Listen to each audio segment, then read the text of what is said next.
I have no other options! Without the pack, without Aluna, my strength isn't what it was. Dead Nast. I can't get to her alone. He paused. I know you hate us. But Lily is your sister. She made mistakes. She's young. She didn't understand what she was doing. Heard Rain's jaw tighten. I raised one hand. Silence. I came down from the watchtower and walked to the gate, stopped on my side of it, close enough that nothing was lost between us. I looked at him. There was something in his face I had never seen there before. Not guilt. He hadn't come this far for guilt. This was need, because need was all he had left to work with. I'll go. His eyes lit up. His mouth started to open. In my past life, when the vampire clan launched a surprise attack on our pack, my husband, the Alpha, led every warrior away to hold my younger sister's first shift ceremony. Pregnant, I pushed through the vampire-surrounded forest alone, found him, and dragged every last warrior back in time to save our people, but my sister never made it. She died because of you! Since you're so eager to share her fate, I'll make sure you do. When I opened my eyes again, I was back on the day of the vampire attack. This time the one he wants to protect is my sister. Fine. Let him. When I opened my eyes, the vampire clan was already closing in on the pack grounds. A cold shudder ran through me. Without hesitation, I triggered the alarm. The warning siren tore through the entire territory in seconds. But the silver lances, our pack's only reliable weapon against vampires, were gone. My best friend Jade stumbled toward me, voice cracking. Sarah, the vampires have started their attack. Where are all the warriors? The silver lances are gone. What do we do? I was the only one who knew the truth. I had no choice but to tell them. Listen to me. Hayden took them. He took every warrior and every weapon to the sacred forest to hold my sister Lily's first drift ceremony. Miriam exploded. Has he lost his mind? He knew the vampires could attack any day, and he still stripped the pack bare? That manipulative little actress. I knew she was trouble from day one. Always playing fragile and helpless to keep the men wrapped around her finger. Is she trying to get everyone killed? Her breakdown hit like a switch. The women erupted all at once, cursing Lily's name. While they were still shouting, the vampires breached the pack's first defensive line. The panic surged. I forced myself to stay calm and got everyone moving toward the underground shelter, a bunker our pack had built over years of surviving vampire raids. Listening to the vampires sweep through the pack grounds above us, their cold laughter cutting through the walls, fear spread through the room like a disease. If there was any chance of saving everyone, someone had to slip out through the shelter's hidden tunnel, shift, and run for help. Sarah, you know this territory better than anyone. Go find Caden. Bring the warriors back. Even if I find him, I don't think he'll come back. The moon goddess had chosen me as Luna, but Caden had never let anyone forget where his attention truly lived, at my sister's side, always. The pack whispered about it constantly. Some said Lily looked more like his mate than I ever did. He'd heard the rumors. He didn't care. If anything, he'd leaned into it, pulling her closer, making it more obvious, as if daring me to say something. I had, more times than I could count. I'd screamed at him, demanded to know who his wife actually was. He called me petty, jealous, told me I was imagining things. Whatever we'd once had, it couldn't survive what he felt for her. Then Rain stepped forward. Let me go. I know everyone on the warrior team. And besides, you're pregnant. If something happened to you, I'd never be able to face my brother. Before anyone could argue, she slipped out through the shelter's north tunnel and disappeared into the dark. We huddled in the underground shelter, every breath held, every heart silently begging the same thing: don't let them find us. They found us anyway. There's an iron door over here. I'll bet everything they're all hiding inside. A territory this size doesn't just go empty. I knew it. Break it down. Don't let a single one escape. The pounding shook the walls. Women went pale. Children pressed their faces into their mothers' sides, too afraid to cry. All anyone could do was wait, and pray the warriors would come back in time. About half an hour later, Rain crawled out of the north tunnel, covered head to toe in mud. Everyone surged forward, certain she'd brought the warriors with her. I'm sorry. They won't come back. Why? Their wives are in here! Their children! My brother said I was lying. He said there was no way the vampires would attack our territory without warning. He said I was working with Sarah to trick him. She tilted her head down, her hair falling across her cheek, but not enough to hide the handprint. A beat of silence. Then the room ignited, voices rising over each other, cursing Lily's name, cursing Caden for abandoning his post, for gambling every life in this shelter against one woman's tears. Then the door caved inward with a sound like a thunderclap. The vampires had started using force magic. 1 hour, maybe less. I kept my voice steady. The nearest neighboring pack is 20 minutes out. I'm going for backup. Miriam's hand locked around my arm. Sarah! Everyone in this room is counting on you. Bring them back. I crawled out through the north tunnel on my hands and knees, one arm curled around my stomach. The moment I broke the surface, I shifted and ran. When I finally staggered across the border into the neighboring pack's territory, I stopped. There were already armed warriors waiting. I recognized the one at the front immediately. Dorian, our pack's deputy guard captain. Hadn't he left with Caden for the sacred forest? What was he doing here? I didn't have time to think about it. Sarah, I didn't think a woman like you actually existed. What do you mean? The Alpha sent me here specifically to wait for you. He said you'd pull a stunt like this, that you'd drag his sister into it, run to the neighboring pack and spread rumors about a vampire attack just to ruin Lily's ceremony. The words hit me like a blow to the chest. Caden. He'd done this deliberately. He'd stationed someone at the only route I could take, just to make sure I couldn't get help. Listen to me. The vampires are already battering the shelter door. I'm not spreading rumors. I'm here because everyone inside is going to die if warriors don't get there within the hour. Something flickered behind his eyes. Doubt, maybe. His jaw tightened. His wife was in that shelter. His children. His mother. He raised his hand, reaching for the pack mind link to contact Caden. If the vampires had actually launched an attack, the Alpha would already know. Then one of his men leaned in close and murmured.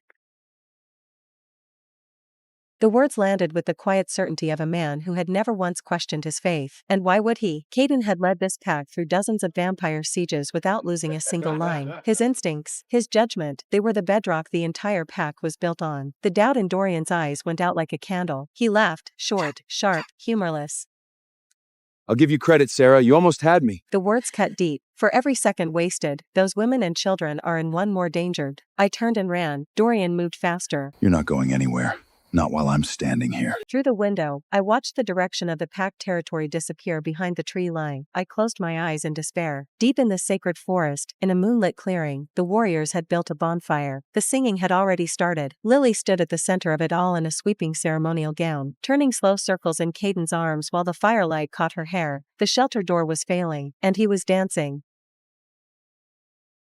They stopped when they saw me. Lily was the first to move. Just enough. Caden stroked her hair with one hand. She didn't do anything wrong, she's just honest. You're the one who can't stand to share a room with her. You'd risk every life in this pack just to ruin one night. He looked at me like I was something he'd tracked in from outside. Then he put his arm around Lily's waist and walked her back to the fire. The singing started again. I sat in the dark and watched the last shred of hope shatter. The celebration lasted until well past midnight. When it finally wound down, the warriors doused the fire and loaded into their vehicles, loud and loose, and still laughing about nothing. They were still laughing when the convoy crossed back into pack territory. They stopped when they saw what was left of it. Collapsed walls, ash, and bodies, scattered across the ground like the pack had simply come apart. The pack territory was silent in a way that felt wrong. The air inside the shelter was thick with rot and blood. This room should have been full of women and children and old men. My fingers locked around the frame and couldn't make myself go in. Dorian's boot came down in a puddle of blood that hadn't dried yet. Something small shifted in the dark water, a ring, silver, worn smooth, the engraving almost gone. He recognized it before he'd finished bending down. His mother had never taken it off. Nearby, a young warrior crouched and picked something up with shaking hands. A hair clip, pink, shaped like a strawberry. His little sister had worn it every single day. He started hitting himself across the face. I shouldn't have left you! I shouldn't have left you! The grief moved through the room like a sickness. Some men put their fists through walls. Some sat down and didn't get up. I slid down the wall until I was sitting on the floor. Then Lily made a soft, broken sound. Her voice was quiet, gentle, perfectly pitched to carry. Why? Why would the vampires attack today of all days? Caden's head snapped up when he looked at me. You knew they were coming. Rain walked in from the tunnel entrance, and behind her, children. Miriam had known the door wouldn't hold. So had the other women. They'd made their choice. They hadn't made it out themselves! the men broke. They pushed forward, dropping to their knees. Caden had gone the color of ash. His mouth was moving but nothing was coming out. Rain turned to face the room, all of it, every warrior, every grieving man. If you hadn't taken every single warrior with you, none of this happens! Sarah tried to warn you! She begged you! But you locked her up! You and Lily killed them! All of them! Dorian's eyes were so red they looked like open wounds. You told us she was lying. You told us to stay. You said she was jealous, and we believed you. So where is my mother? Where is my wife? The crowd closed around Caden and Lily, questions first, then accusations, then hands, grabbing his collar, shoving him back against the metal cabinet. Caden's mouth moved. Nothing came out. This man who had never once been questioned in his own territory, the alpha whose word had been law, stood in front of his pack with nothing left to say. I watched from the floor and felt the tears come quietly, without drama. When I opened my eyes, the smell of antiseptic hit me first. I lay against a cot that creaked under the slightest movement. The wound across my abdomen pulled with every breath. Beneath the bandages, the flatness where there had once been a curve was a fact I kept returning to and couldn't stop. Dorian was kneeling on the dirt floor with his forehead pressed to the ground. When he heard me stir, he looked up. The face that had looked at me with such contempt was wrecked now, swollen, soaked, barely holding together. He lowered his head again and knocked it hard against the floor. I'm not fit to call myself a man. I'm sorry. I'm so sorry. Through the broken window, the wet smell of forest soil drifted in, threaded with blood, the same smell, the same iron weight, and I couldn't make the two things separate in my mind. Dorian was still talking. That's enough. I lifted one hand, and he stopped. Rain smacked the back of his head. Dorian didn't move away. Instead, he reached out, took my hand. I deserve worse. I couldn't see what was right in front of me. I said enough. I knew that what he'd witnessed, what he'd been part of, would sit in him for the rest of his life. I knew that. But I was still somewhere inside the loss myself. I didn't have words for him yet. The room was quiet for a long time. I'm leaving the pack. Rain said it simply. I'll come with you. Dorian stood. Slowly, he reached inside his jacket and drew out a metal badge, the pack emblem Caden had placed in his hand 7 years ago, the night he'd been sworn in as deputy captain. He set it on the ground and crushed it under his boot. Same. We were almost clear of the gates when Caden stepped into the road. He didn't shout. He didn't beg. He simply stood there, and when he spoke, his voice carried the particular authority of a man who had never once needed to raise it. Think carefully about what you're doing. A pack's strength comes from its members, every single one. When people scatter, the alpha weakens. The territory becomes vulnerable. Everything we've built here starts to come apart. His gaze moved through the crowd, then settled on me. What can she offer you? No territory. No sanctuary. Beyond this boundary, you'd be exposed. Rogue wolves, vampire hunting parties, packs that won't ask questions before they act. Following her isn't freedom. It's gambling every life here on someone who couldn't even protect her own child. Lily stood at his side, tears running freely. Sarah, please! I know what I did, I know! But please don't go! Any of you, I'm begging you! Too late. I said nothing. My face gave nothing. No one turned back. The crowd kept moving. Something shifted in Caden's expression, a crack. Rain, you're my sister. The last thing Dad ever said to you was to listen to me. So what exactly is this? Rain stopped walking. She turned around slowly. Then she reached into her jacket and threw something at him. He caught it on instinct. An old pocket watch, copper worn smooth from decades of handling, the chain broken at the third link. The kind of object that outlasts the person it belonged to. Their mothers. He would have known it anywhere. He opened it. The inside of the case was engraved in small, careful letters. Rain, learn from your sister-in-law, not from your brother. He stood very still. Around him, the veterans, the men who had followed his orders longer than anyone, who had believed in him when no one else would, looked at him with a coldness that had nothing left in it. Not anger, not grief, just the end of something. Last month, when the vampires hit the northern line, pregnant, she led the defense herself. Rain said, her voice unsteady but her eyes fixed. Don't talk to me about who's capable of protecting this pack. She glanced at Lily. And your Lily gets sick every time they fight, every time. She always ends up somewhere safe. Funny how that works. Lily's crying stopped. Caden closed his hand around the watch. When he finally spoke, his voice had changed. You are my Luna, Under pack law, you cannot remove members from this pack without my sanction. That isn't a threat. That's the law we all live under. That isn't a threat. That's the law we all live under. I stood still and looked at him. The moonlight shifted, broke through the cloud cover all at once, flooding the clearing with cold silver light, as though something had been waiting for exactly this moment. No one around me made a sound. I raised my right hand. Deep in my chest, the bond trembled. It had been there for so long, threaded through every bone, wound around every heartbeat, so old and so constant that I had stopped being able to tell where it ended and I began. I had called it fate once, a gift from the moon goddess. The most sacred thing I would ever be given. I understood now what it actually was. A lesh. I drew a slow breath, lifted my face to the sky, found the brightest point of moonlight and held it. She was watching. I could feel it. Under the eyes of the moon goddess. I, Sarah, in the presence of my pack, and before the moon goddess himself, hereby reject you, Caden, as my alpha, and as my mate. I let it land, let every word settle into the ground beneath us. May your soul rot in hell. The moonlight surged, something in the center of my chest ignited, and then snapped. Not a quiet fading, a real, violent severance, like a wire held under tension for too long finally giving way all at once. Caden made a sound low in his throat, like something had driven straight through him. Both hands went to his chest. He staggered backward, one step, two, and his knees hit the ground hard. The recoil rolled through him in waves, visible in his shaking hands. Lily screamed and lunged toward him. An unseen force stopped her cold, drew her back a step, clean and absolute, like a door slamming shut. The moon goddess had not finished. This was her verdict, and she would not be interrupted. And in the place where the bond had been, there was no wound, there was fire. It rose from the base of my spine and spread outward through every bone, burning clear and bright and awake in a way I had never felt before.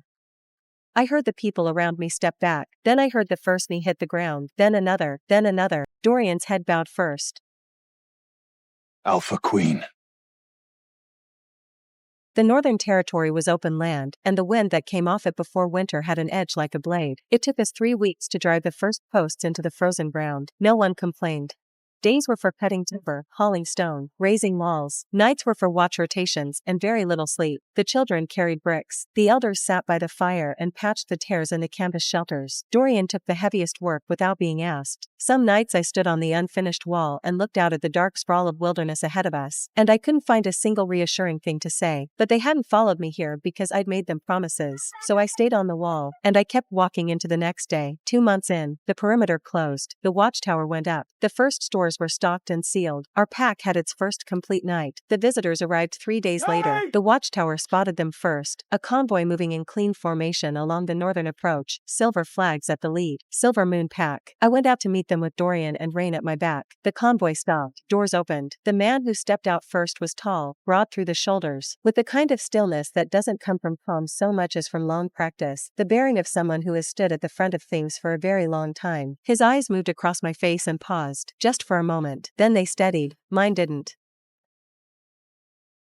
A stranger, in the place where I had nothing left, had given me the last small dignity I would ever receive. I had never known who he was. Until now. Rhys. Alpha of the Silver Moon Pack. He held my gaze for a moment, something briefly unreadable moving behind his eyes, then added, We heard there were new neighbors worth meeting. I took a slow breath and came back to myself. Welcome. I'm Sarah, Alpha Queen of this pack. The meeting ran nearly 2 hours. Rhys had brought maps of the northern mountain range, marked with recent vampire movement patterns and 3 high-risk corridors. The annotations precise and thorough in a way that made it clear he'd prepared before he came. He didn't feel like a visitor. He felt like someone who had already decided to be useful. When the business was done, his people and mine ended up in the same part of the camp, passing around bowls of hot broth in the kind of easy quiet that usually takes months to build. The vampire activity in this corridor has been picking up. If your northern line shows anything unusual, anything at all, signal us immediately. Don't deliberate, just send word. I will. Thank you.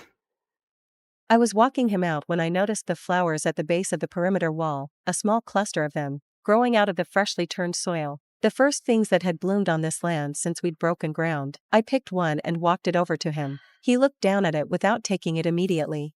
What's this? A thank you. This is a partnership, not a favor. I know. I'm thanking you anyway. A beat of silence. He took it. The convoy pulled out. I stood at the gate and watched the silver flags disappear behind the tree line. After that, Reese came back often, sometimes with new intelligence, sometimes, apparently, because he happened to be passing through, though the Silver Moon territory was not, by any reasonable geography, on the way to anything near us. One evening, not long after he'd left, Rain appeared at my elbow. Sarah. Do you think Ress likes you? He's just conscientious. He came 3 times last week. The Northern Line has been unstable. He brought you medicinal herbs on Tuesday. Our medical stores are low. Rain opened her mouth, closed it, sighed in a way that managed to communicate a great deal without using any words, and walked away. With Reese's assistance, the pack's defenses came together steadily. The Northern Early Warning System, reinforced boundary wards along the eastern sector, a proper rotation for the food stores. Each piece settled into place. I had started to think we might actually be all right. Then the watchtower signal went up on a quiet afternoon. Someone at the southern gate, requesting entry. I climbed up to look. My stomach dropped. Caden. He was alone. He looked like he hadn't slept in a long time. I didn't open the gate. I looked down at him from the watchtower and waited. Caden was quiet for a moment. Then he raised his head. The vampires took Lily. I have no other options. Without the pack, without Aluna, my strength isn't what it was. Dead Nast. I can't get to her alone. He paused. I know you hate us. But Lily is your sister. She made mistakes. She's young. She'd understand what she was doing. Heard Rain's jaw tighten. I raised one hand. Silence. I came down from the watchtower and walked to the gate, stopped on my side of it, close enough that nothing was lost between us. I looked at him. There was something in his face I had never seen there before. Not guilt. He hadn't come this far for guilt. This was need, because need was all he had left to work with. I'll go. His eyes lit up. His mouth started to open. Not for Lily. He stopped. I turned away from him and faced my pack. The vampires took people from us. Our mothers. Our children. Every person we carried out of that shelter and couldn't save. I looked across the faces in front of me. Not one of them deserved what happened to them. I'm not finished with the vampires, and I don't intend to let them think I am. A beat of silence, the kind that means something is about to break open. Then someone's eyes went red. Then someone else's. Vengeance. The first voice that shouted it was rough, cracked with grief. The second came faster. Then the third, the fourth, until it wasn't individual voices anymore but a single sound rising out of all of them at once. Dorian stood at the front of the crowd and didn't shout. He pressed his fist to his chest and bowed his head. Rain was crying. She wiped her face once, hard, and when she looked up her eyes were steadier than I'd ever seen them. I turned back to the gate. Caden stood on the other side of it with an expression I didn't have a word for, something caught between relief and the particular discomfort of a man who has just realized the story is no longer about him. You can come, but you follow my lead. Every step. Dorian! Get everyone ready! The news traveled faster than we did. We'd been in preparation for less than 2 days when Reese appeared at the southern gate. I heard you're moving out. We're going to the vampire stronghold. This isn't a border skirmish. I know. There will be casualties. He met my eyes, his voice even and without drama. I know. That's why I'm here. I held his gaze for a moment, then I nodded. He stayed. By nightfall he and Dorian had torn apart our approach plan and rebuilt it from the ground up. The Silver Moon warriors arrived before dawn, equipped, disciplined. For the first time since we broke ground on this territory, I thought we might actually win. We moved and fought and moved again. The vampires had laid 3 defensive lines between their outer border and the stronghold. Each one was harder than the last. We lost 2 people at the first, 4 at the second. I kept every name, but the lines broke. On the 7th day, the castle rose above the ridge, black stone walls cut against the last of the evening light, massive and lightless, like a wound in the landscape. I stood at the outer gate and looked up at it. I had run through the possibilities during the long nights of travel, prepared myself for what we might find. She might have been turned into a blood slave. empty-eyed, gone in every way that mattered, even if her body was still standing.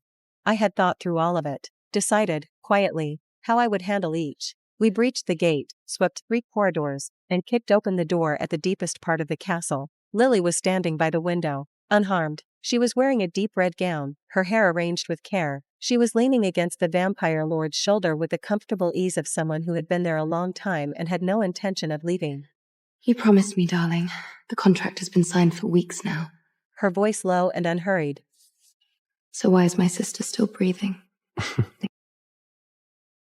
The room went absolutely silent. Once, twice. Lily turned. The moment she saw me, the ease drained from her face all at once. The wine glass slipped from her hand. I looked at her, and felt something unexpected move through me. The one night Caden would strip the territory bare without a second thought. The one night no one would question why the warriors were gone. The vampires hadn't found an opportunity. They'd been given one. She had signed a contract with them, offered them access, offered them the cover of that night, offered them whatever they asked, and in exchange, they would make sure I didn't walk out of that shelter alive. She had paid for it with our people's lives. I looked at her across the ruined wine glass and the silent room. Why?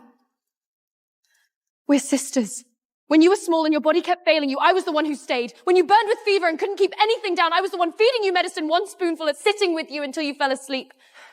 I thought you knew what that meant. Lily looked at me, and then she laughed. Because we're sisters. The same parents, the same land, the same pack. So tell me, Sarah, why did the moon goddess choose you? Why were you born a Luna, born with a wolf, born with everyone's eyes on you like you were something worth looking at? Her voice had started to shake. Every full moon, everyone around me would shift, howling, running, alive in a way I could see but never reach. And I would curl up in a corner and feel nothing. Nothing. Like the moon goddess built everyone else and then simply forgot to finish me. She tilted her chin up. Do you know what that feels like? No, you never could. Because you were always the one who was chosen. That was just the fact of you. From the very beginning. The battle broke all at once. The vampires came from every direction. Corridors, courtyards, the towers above. The Silver Moon warriors and my pack met them without hesitation, without retreat. The 2 groups moving together like they had always fought this way. I shifted. My wolf had never been this angry before. But I understood, somewhere underneath the fury, that it wasn't only mine. It was too large for that. It was the anger of every person who had followed me out of that ruined territory. All of it had been waiting, and now it was here, running through me, in my blood and my bones and the ground beneath my paws. The vampire lord was powerful, but rage is older than power. When the final moment came, I didn't hesitate. He went down at my feet with his trope destroyed, the sound of the castle's fighting already beginning to fade around us. I shifted back, stood over him, breathing hard. Then I heard her voice. Please. Lily was on the floor a few steps away, remembered things, let go of things. I can. But I can't forgive you on behalf of the dead. The mothers, the children, the women who formed a line in that shelter and spent their lives buying time for the children to escape. I don't have the right to speak for them. That was never mine to give. Footsteps entered the room behind me. Slow, steady, filling the space. She looked up, past my shoulder, across the room. My pack had come in. The men who had lost their wives. The children who had lost their mothers. Lily's eyes moved frantically across their faces. People she recognized. The trial was held at dawn. No one called for Lily's death. Not out of mercy. It was a colder calculation than that. Death was too fast, too clean. The verdict was a single sentence. Permanent exile from the pack. When the verdict landed, Lily was silent for so long that I thought she had gone somewhere unreachable inside herself. Then she cried. No one moved toward her. Caden came forward next. He looked worse than when I'd last seen him. Before the trial had even formally begun, people were already noticing it. The light behind his eyes was gone. That deep, particular gold that marked an alpha's wolf. The thing that had always made him seem like someone the world had to reckon with. Extinguished. Completely. His wolf was gone. The verdict hadn't been announced yet when he spoke. I'll leave voluntarily. With her. No one tried to stop him. No one twisted the knife. The crowd simply parted in silence and left the path open. I stood on the northern watchtower with my back to the direction they were leaving, and I put my hand over my stomach. I stood there for a long time. Finally, quietly, I said something I hadn't said out loud before. said it to the small presence that would never be able to hear it. We're even now. Mum made it even for you. Spring arrived a little earlier than the year before. Something in the camp shifted with it, subtle at first, then unmistakable. People lingered longer at shift changes. The food line became an excuse to talk to someone specific. The bonfire circles sat closer together at night, and there was more laughter than there had been in a long time. Rain's situation was particularly complicated. 3 people were pursuing her simultaneously, 2 of them from the same patrol unit, which had done interesting things to the unit's training dynamic. Her expression caught somewhere between flattered and genuinely distressed. I worked through all 3 of them with her.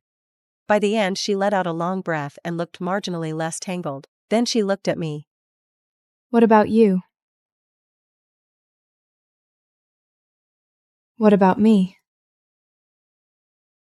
Rias. He's here so often he might as well have a room. You genuinely have no thoughts about that? He comes to handle pack business. There's a lot to coordinate between 2 territories. It makes sense for him to be here. He stayed to help us rebuild the watchtower last month? That was pack business? Cooperative effort? He brought you that specific tea you mentioned wanting once, in passing, 2 months ago? Also pack business? I opened my mouth. The door opened first. Reese came in with a folder of documents under one arm, clearly having arrived with every intention of handling actual business. He stopped just inside the doorway, looked at me, looked at Rain, and said nothing for a moment. Bad time. Not at all. I was just leaving. Rain was already on her feet, the picture of innocence. She paused at the door and glanced back at me. The look on her face required no translation whatsoever. Then she was gone, the door closing neatly behind her. Reese set the documents on the table.